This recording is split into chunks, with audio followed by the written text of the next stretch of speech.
So today we're going to talk about galvanic cells. Galvanic cells are a combination of two half cells. So just for example here, I've got this half cell with a zinc sulfate solution and a zinc electrode. Here we have a copper sulfate solution and a copper electrode. The right hand side is always the cathode and the left hand side is also always the anode. And this is true whether we have galvanic cells or electrolytic cells, and we'll cover electrolytic cells later in this lecture.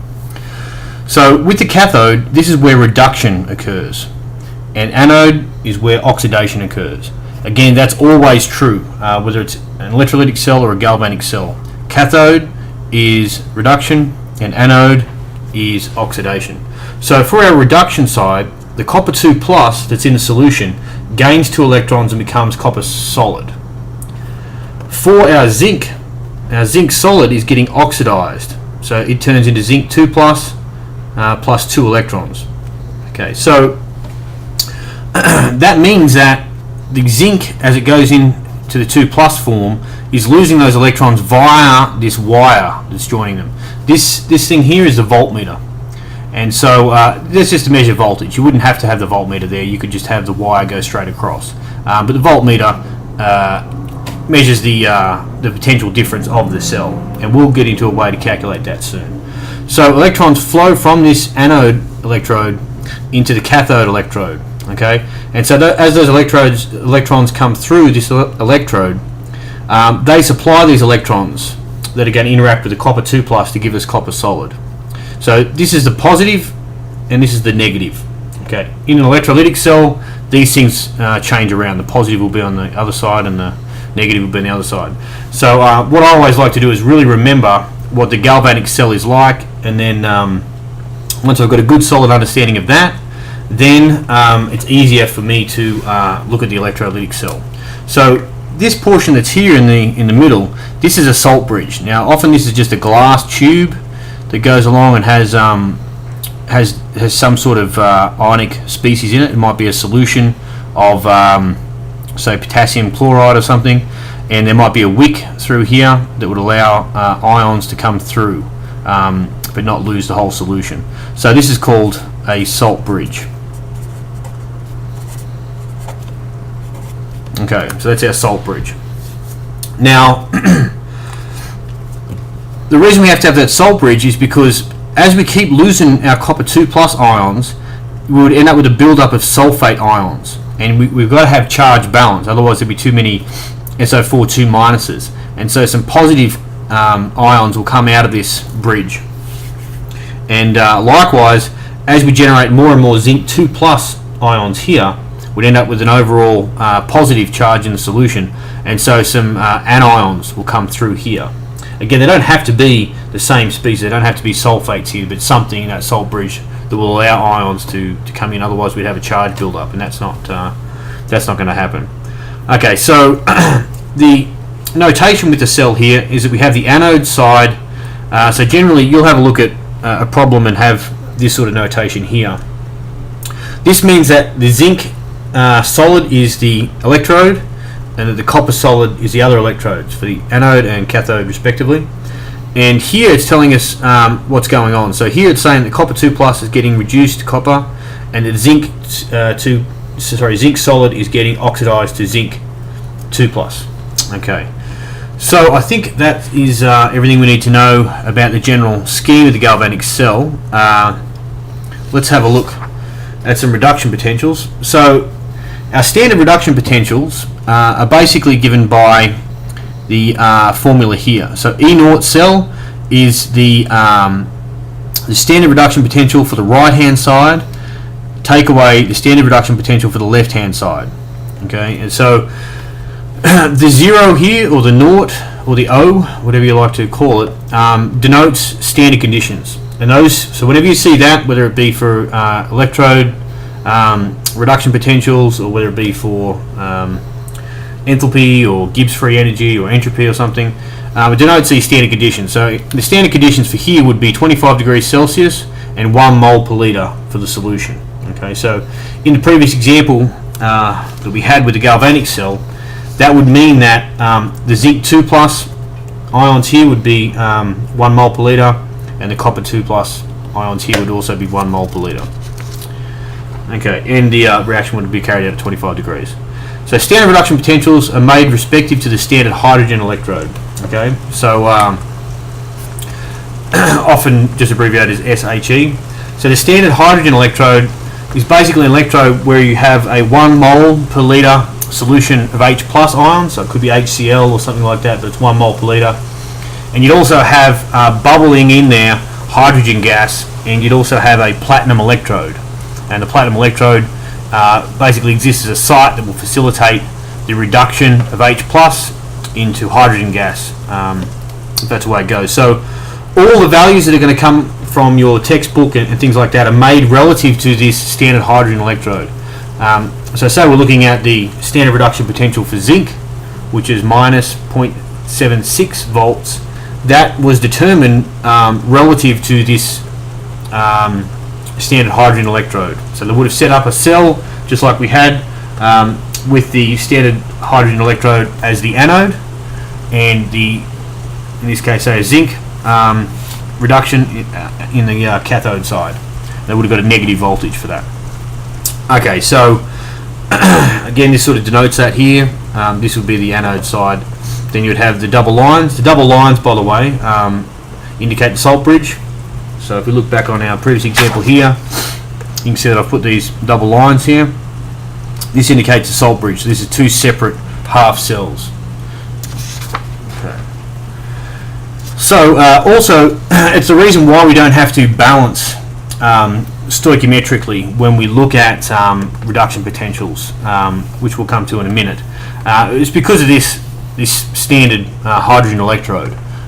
Because everything's made relative to it, whether it's, say iron 3 plus gaining 3 electrons, or cobalt 6 plus gaining 6 electrons, or something like that, it doesn't matter because it's all relative to the hydrogen electrode. So when you looked at, say, iron compared to cobalt, you wouldn't have to worry about the fact they've got different numbers of electrons that are being transferred. At least not while the concentrations are in this standard 1 mole per litre solution. When we get the Nernst equation, it will be significant. So as I said, do not worry about the stoichiometry. So an example of that is, what is E0 cell for, say, 2 silver plus and a copper solid going to 2 silver solid plus copper 2 plus.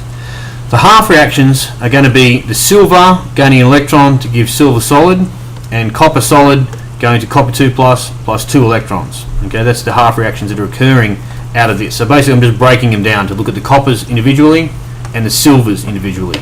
I just get rid of the 2 because I don't really need it there when I'm looking at the silver on its own. So reduction potentials, if you look in the textbook or some other data source, you will see that the reduction potential for silver is 0.8 volts, and the reduction potential for copper 2 plus to go into copper, should be copper solid, excuse me, is plus 0.34 volts.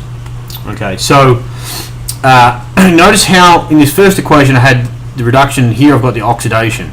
I'm only interested in, from the data tables, in the reduction. Okay, so I'm only interested in the reduction that's occurring. So I'll look at those values. Then I use those 2 values in this formula, and so I get E0 cell equals 0.8 take away 0.34, and it gives me 0.46 volts. So again, I look at the data in the table and see what the reduction potential is there, and I get that. And even though I know the copper is actually going the other way, even though I know it's getting oxidized, I'm only interested in the reduction potential when I use that formula. Okay, so hopefully I've emphasized that enough. Now let's have a look at the relationship between Gibbs free energy and the E0 cell. So the change in Gibbs free energy equals minus NFE naught cell. So N is the number of electrons in mole, F is Faraday's constant, which is 9.6485 by 10 to the 4 coulombs per mole. Okay, so I can look at a certain voltage for a cell and work out the delta G there, or alternatively I can know a delta G and work out what the voltage must be. Okay, so let's have a look at an example. Calculate delta G for a reaction that involves the transfer of 2 moles of electrons and has E naught cell equal 1.04 volts. So it's plus 1.04 volts. Delta G equals minus NFE cell, and so I put those values in. Minus 2 moles of electrons that are going to go across. I put in my Faraday's constant. I put in the E naught cell, and I get this value here. So that's the delta G for that reaction. If you remember, delta G indicates the spontaneity of a reaction, and so it works out from this formula that whenever you have a positive potential difference, that's often what this is called, voltage is also known as potential difference. Whenever you have a positive potential difference, you'll always have a negative delta G. In other words, reactions are always going to be spontaneous if you have a positive voltage. So this brings us to the Nernst equation, and this is the equation we use to deal with solutions that are not standard. That is, solutions that are not 1 mole per litre. And and you can also deal with variations in temperature from 25 degrees. This formula down here takes into account 25 degrees, and that's the one we'll mainly concentrate on, but if you wanted to, you could work it out at any temperature. So basically we have E cell, which is the potential difference of a cell at some certain set of conditions, is going to be equal to the E naught cell, so that's our standard reduction potential, minus R, which is the gas constant, 8.314 joules per Kelvin per mole, times our temperature in Kelvin, divided by a number of moles of electrons, divided by Faraday constant. The natural log of times the natural log of Q. Now Q here is our reaction quotient, as I've written down here. And so the reaction quotient is basically the equilibrium constant, but it's the value before you actually reach equilibrium. So an equilibrium constant, you can you can get that constant and back out the different concentrations, or you can use the different concentrations at equilibrium and get your equilibrium constant. But Q is before you reach equilibrium, and so it's just you put in the same expression as what you would for an equilibrium constant, but you put in the concentrations as they are at the present, and not what they will be when they come to equilibrium, if that makes sense. So to use this formula here, there's a couple of differences between this formula and this formula. One is that we've tied in the R, the T, and the F in this value here, and so this assumes that T is 25 degrees Celsius, okay, 298.15 Kelvin. Also, we've converted in this constant here, there's a conversion between a natural log and a logarithm to the base 10. So in this formula, remember it's natural log, and in this formula it's log 10 of the reaction quotient. Okay, so let's do a question. Find the potential of the following cell. So if you have a cell here, in that notation I showed you before, this would be a zinc electrode in a solution of zinc 2 plus with a concentration of 0.1 mole per litre, and the other half cell would be copper 2 plus solution with this concentration, 0.001 mole per litre, and you would have a copper solid electrode, okay, in that. So looking at that, if you're going to use the Nernst equation, a lot of it centers on this Q. Okay, so we look at our half reactions that would give us the reduction potentials. So if you look in your textbook or something, you'll see that zinc 2 plus 2 electrons going to zinc has a value of minus 0.76 volts, and copper 2 plus 2 electrons going to copper solid has a reduction potential of 0.34 volts. Okay, again, these are relative to the standard hydrogen electrode, and if we look at the E naught cell, that is going to be 1.10 volts, simply because we have and it's a good idea to write parentheses around each of your values, so when you're going to do this.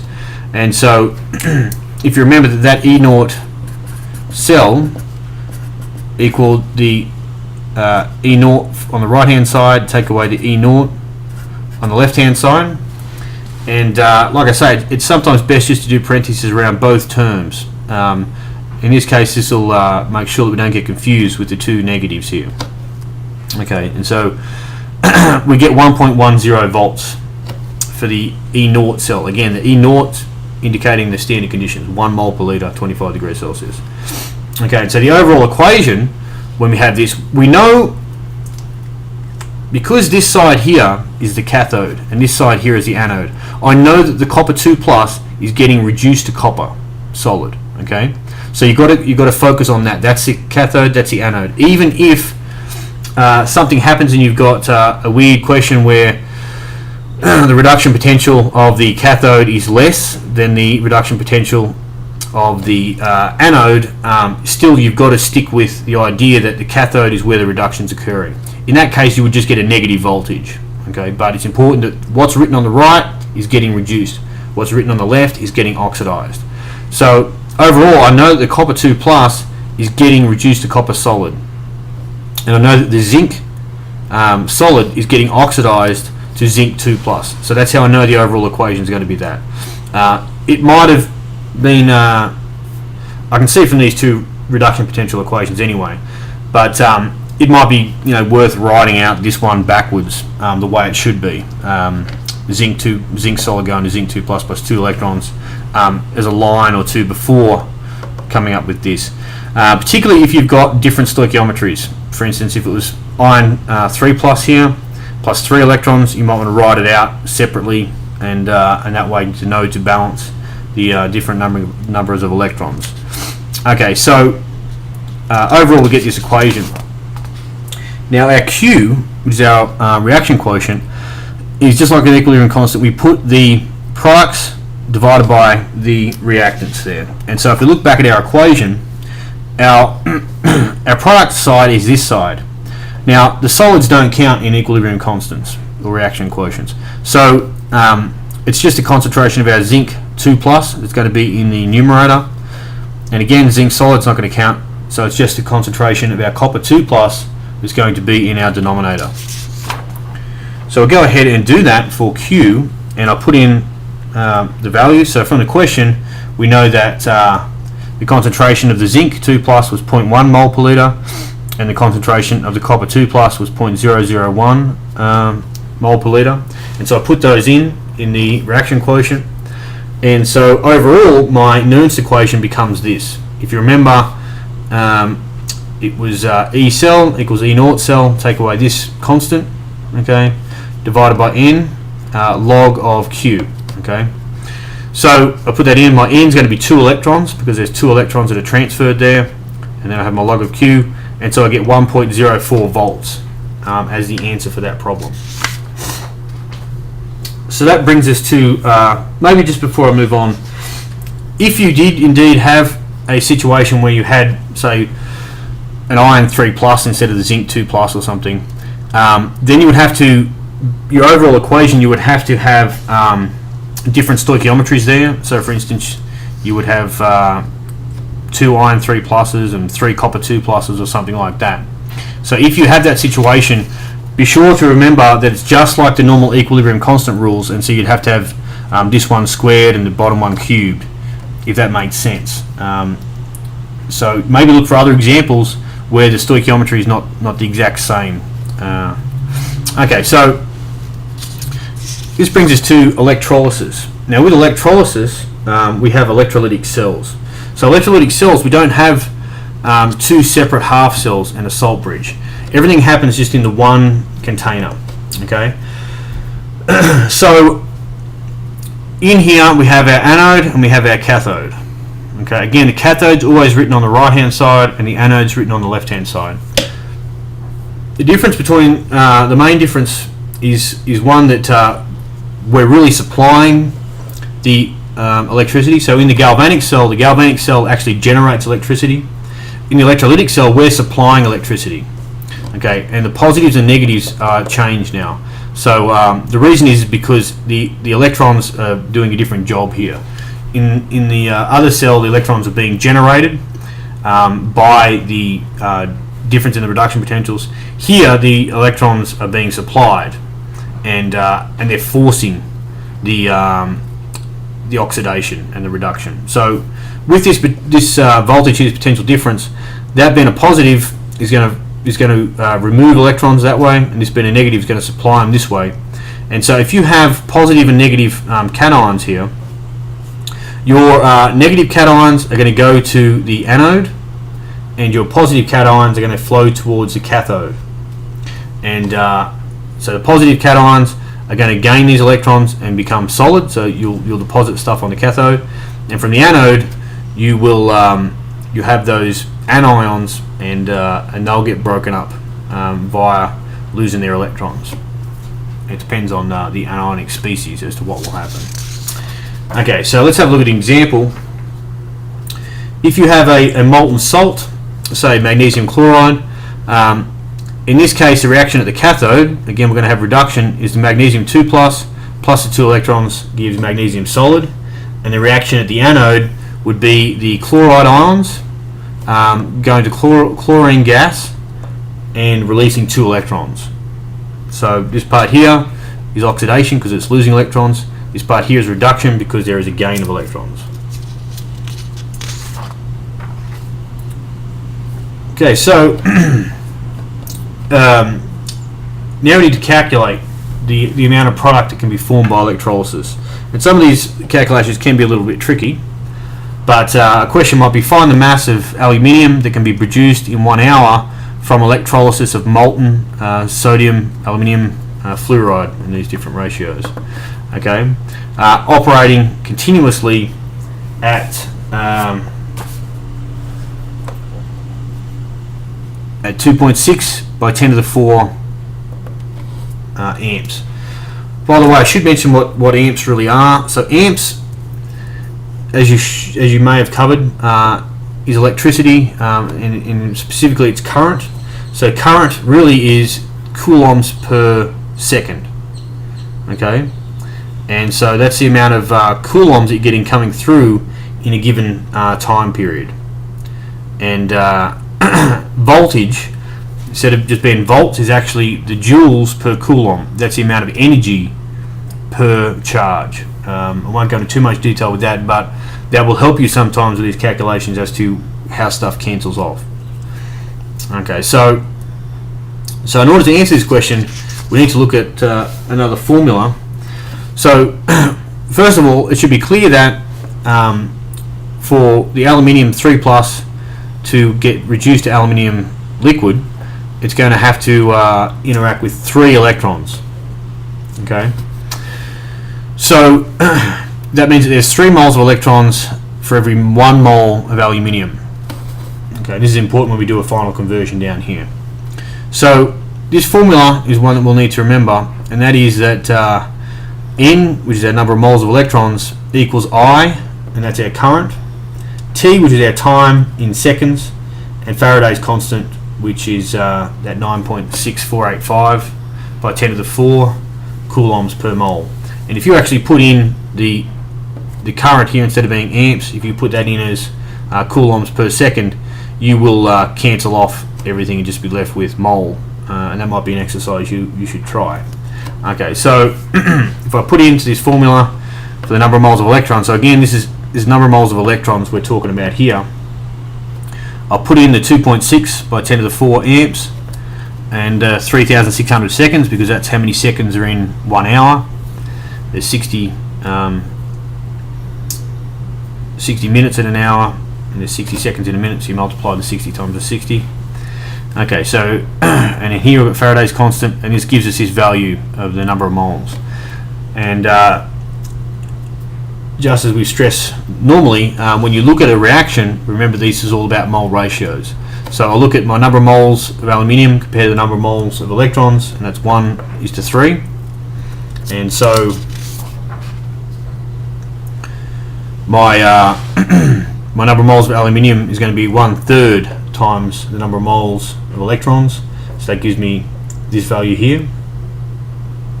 Then using this common equation, number of moles equals mass over molar mass, I can convert my numbers of moles of aluminium into the mass of aluminium.